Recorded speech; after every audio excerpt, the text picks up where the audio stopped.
Eesti autoturu värskeim tulija on Dongfeng, üle 55-aastase ajalooga Hiina autotootja. Kohe aga vaatame, millised mudelid meile Eestisse jõuavad.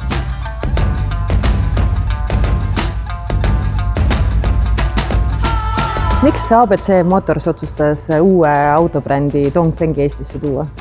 No me avasime kõigepealt, kus see lugu alguse sai, avasime Harkus siis Aiapõik 2 oma uue kasutatud autode keskuse. Kolisime Kadakateelt ära, nüüd meil on täitsa oma maja. Ja siis meil oli siin piisavalt ruumi ja vaatasime, et siia võib-olla mahuks midagi huvitavat veel. Ja kuidagi samal ajal tuli ka siis mõte või pakkumine, et hakata Eestis esindama siis Dongfengi. Ja see Dongfeng, eestlastele arvatavasti midagi eriti ei ütle, minule vähemalt enne ei öelnud, aga see on tegelikult üks väga pika ajalooga Hiina autotootja, nad on tootnud autosid üle 50 aasta ja neil on siis nüüd praegu Eestis 4 erinevat brändi, mida nad siis toodavad ja müüvad, eks. Ja sealt see alguse sai. Nüüd on nad siin kohal olnud umbes paar nädalat. Inimesed on mõned proovida saanud ja tagasiside on olnud siiamaani küll hästi hea. Millised mudelid Dongfengi valikus on? Hästi erinevad. Kokku on meil nüüd siis kas juba kohal või kohe varsti tulemas 14 erinevat mudelit. Nii et see on korraga ikkagi väga suur amps ka meil siin haugata.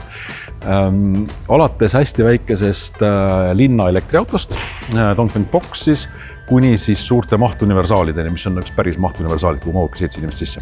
Kas see 14 sinna hulka kuuluvad ka need alambrändid või Dongfengil ongi 14 erinevat mudelit? Ei, see on ikka koos nendega, et seal on siis Dongfeng ise, siis on Voyah, siuke natuke luksuslikum bränd, siis on Forting, mis on selline keskklassi auto ja siis on M-Hero, mis on siis sellised hästi suured luksusmaasturid.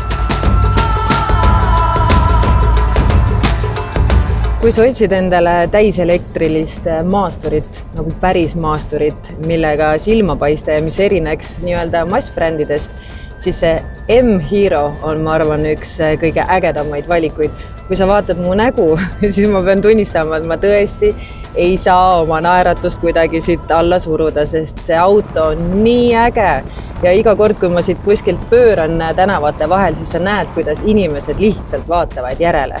See suur monstrum läheb 0-100 kõigest 4,2 sekundiga. Ehk sellel on 1088 hobujõudu. See on lihtsalt ebareaalne.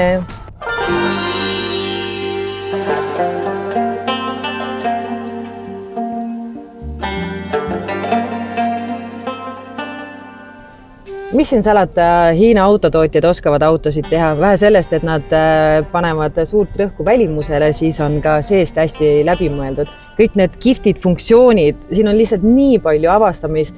Sellel autol on loomulikult kõik erinevad sõidurežiimid. Need ei ole lihtsalt nupuna, nad on sellise massiivse kangina.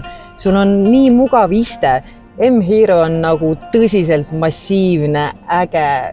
Mul lihtsalt ei jagu sõnu. Võib-olla kokkuvõttes võibki öelda, et tegemist on tänavalegaalse tangiga.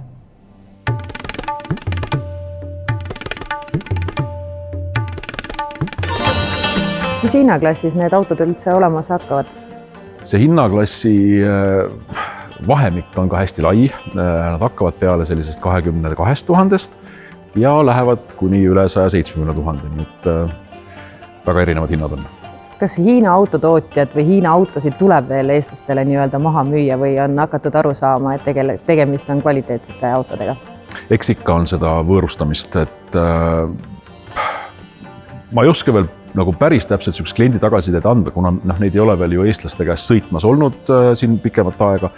Garantii osas meil endal sellega kahtlust ei ole, sest et kui sa vaatad selle auto kooste kvaliteeti, vaatad neid, ma ei tea, ukse vahesid nii edasi, siis on näha, et see tõesti on hästi tehtud, sest see Dongfeng ei ole mitte kuskil Hiina nurgas omaette toimetanud, eks ju, vaid nad on teinud tegelikult juba aastaid hästi erinevate Euroopa autotootjatega koostööd. Ka viimane Nissan Navara näiteks tuleb sealt samast ja kannab Dongfengi märki. Et nende oskused ja kogemused ja samamoodi näiteks mootorid, et nad kasutavad seal Honda mootoreid, Mitsubishi mootoreid ja nii edasi, et seda kvaliteedi kartust meil endal ei ole. Nendel autodel on siis tehase garantii 5 aastat 150 000 kilomeetrit. Elektriautodel on siis aku garantii 8 aastat või 200 000 kilomeetrit. Nii et me ise küll usume, et need on väga korralikud autod. no suur hirm paljudel on ka just see järelhoolduse poole pealt, et kas neid varuosasid on saada, et kaua sellega ootama peab, kas see on täna üldse probleem? Dongfengi puhul õnneks ei ole, kuna nad on teistes Euroopa riikides juba ammu olemas, siis on Hollandis hästi suur varuosaladu ja ühesõnaga ma arvan, et sellega ei teki mitte mingisugust probleemi, need jupid on kõik olemas.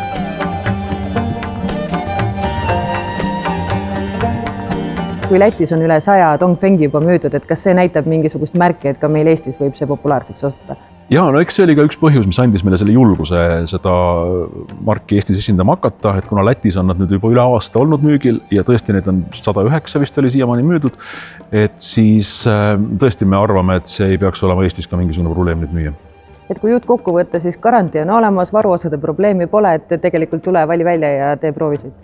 Ja, ma soovitangi hästi tulla proovima neid, et nad on, tegelikult Eesti inimesel ei ole väga paljudel ju mitte mingisugust kogemust Hiina autotootjaga, et need mudelid on meil kõik proovisõiduks valmis, siin Harkus Aiapõik 2, et tasubki lihtsalt tulla ja vaadata, mis see endast kujutab.